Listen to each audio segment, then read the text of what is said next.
नमस्कार दोस्तों। Know about investment channel में आपका फिर से एक बार स्वागत है। दोस्तों, टाटा पावर के ऊपर मैंने वीडियो बनाकर आपको बताया था कि टाटा पावर कंपनी में निवेश करना चाहिए या नहीं। और आज मैं आपको इस वीडियो के अंदर बताऊंगा कि टाटा पावर में अगर आप निवेश करते हैं तो आपको क्या कुछ चीज़ें देखनी चाहिए। देखिए सर, बहुत लोग यहाँ पर पावर सेक्टर के बारे में जानकर निवेश कर देते हैं। और हाँ, कंपनी अच्छी है ये सारा कुछ समझने के बाद, लेकिन तब भी आपको कुछ चीज़ें यहाँ पर जानना आपके लिए इम्पोर्टेंट हो जाता है। और आपके रिसर्च को थोड़ा आसान बनाने के लिए यहाँ पर मैं आपको कुछ इन्फॉर्मेशन यहाँ पर आपको बताऊंगा।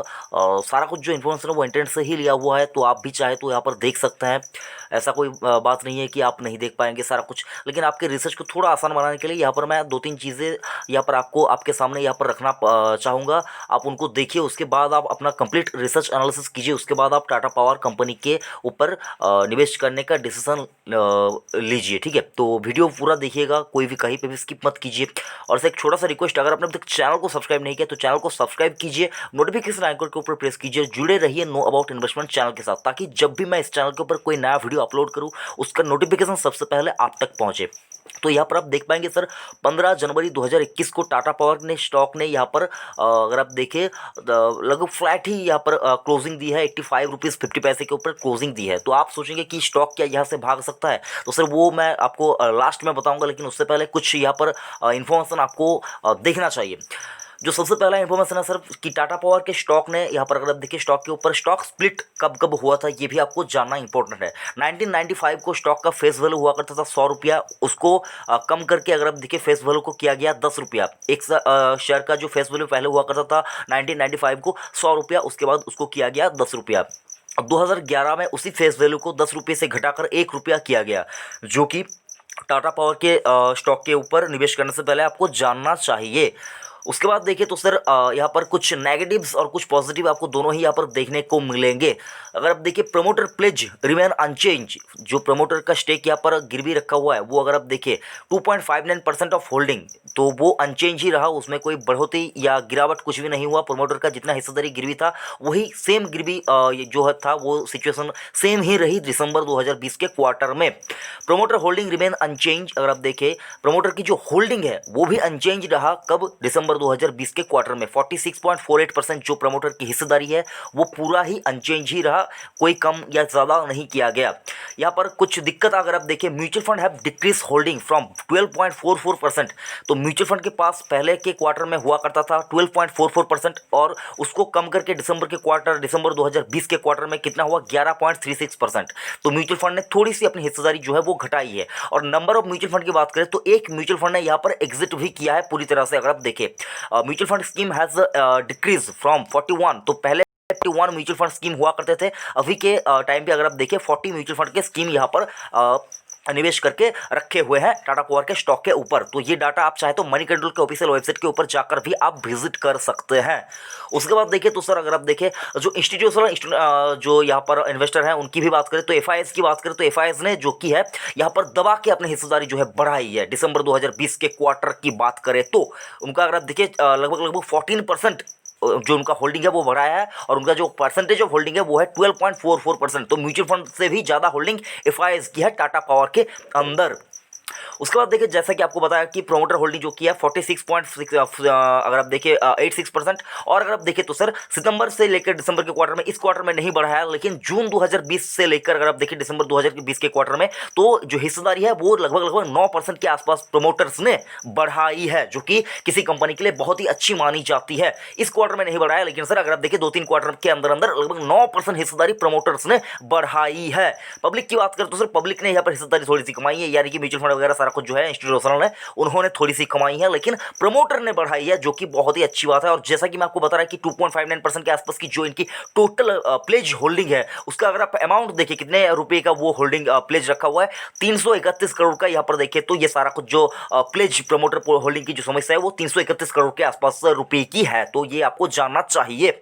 उसके बाद देखिए तो सर आपको यहाँ पर बताना चाहूंगा 2-3 बड़े प्लेयर ने भी यहाँ पर दबाकर इन्वेस्ट करके रखा हुआ है, जैसा कि आप यहाँ पर देख पाएंगे आपके सामने मैं नाम रख रहा हूँ।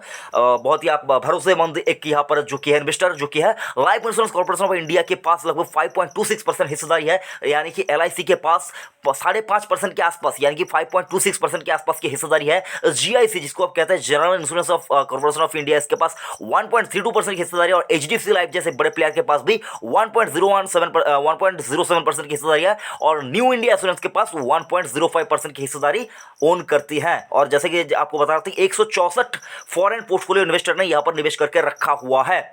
और म्यूचुअल फंड स्कीम जैसा कि आपको बता रहा था कि एक स्कीम ने एग्जिट किया है, बाकी 40 स्कीम ने अभी तक यहां पर जो कि है माल अभी तक अपने पास रखे हुए हैं।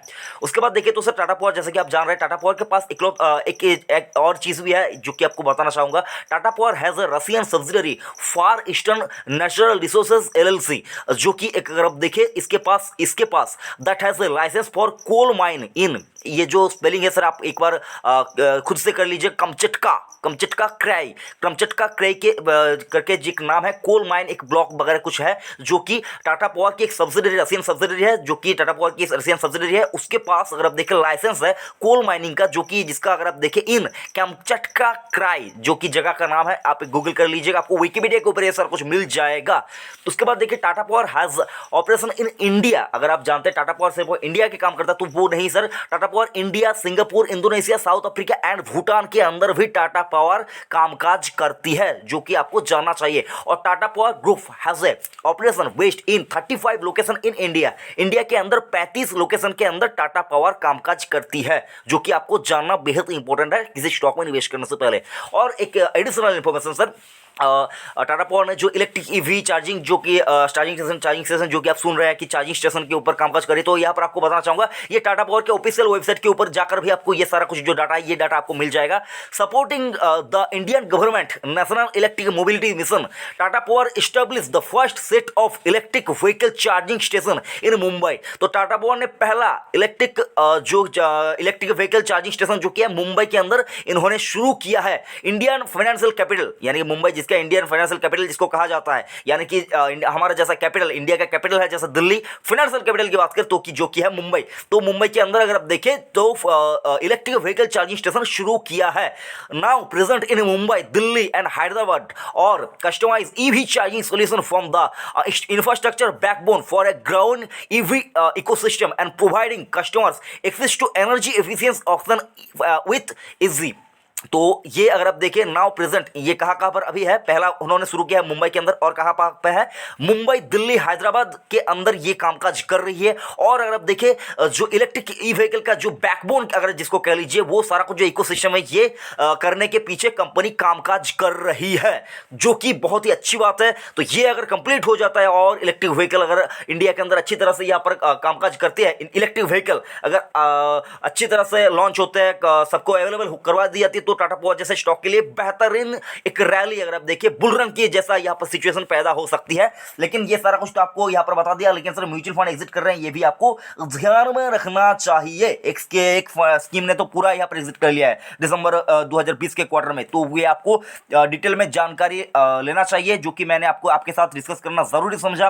बाकी टाटा पावर के स्टॉक के अंदर अभी शॉर्ट टर्म के अंदर ऐसी कोई गिरावट की समस्या जो आएगी ऐसा मुझको नहीं लगता। स्टॉक आपको रिटर्न अच्छा खासा एक साल के अंदर बनाकर दे रहा है 40%, और अगर आपका मोटा मुनाफा बन रहा है तो आपको कहना चाहूंगा सर थोड़ा सा पार्शियली प्रॉफिट बुक भी आप कर सकते हैं, कोई दिक्कत की बात नहीं है, पार्शियली प्रॉफिट बुकिंग भी जरूरी है।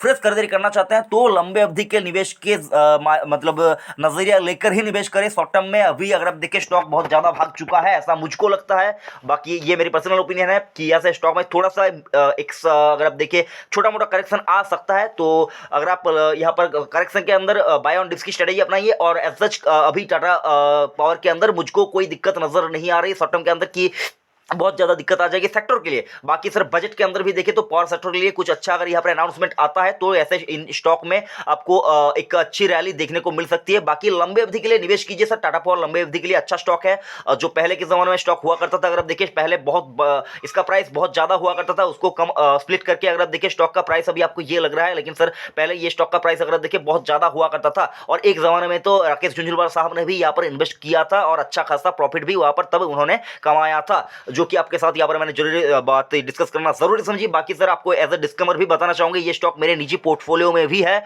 और मैं यहाँ पर लंबे अवधि के निवेश के जरिए माध्यम से, अगर आप देखिए लंबे अवधि के नज़रिए से ही यहाँ पर मैं निवेश करना पसंद करता हूँ। और बाकी यही कुछ था सर जो कि मैंने आपके साथ डिस्कस करना ज़रूर समझा। वीडियो कैसा लगा कमेंट करके ज़रूर से बताइए। कुछ एडिशनल जानना चाहते हैं, कुछ पूछना चाहते हैं तो कमेंट कीजिए, उसके ऊपर मैं ज़रूर से वीडियो बनाऊंगा।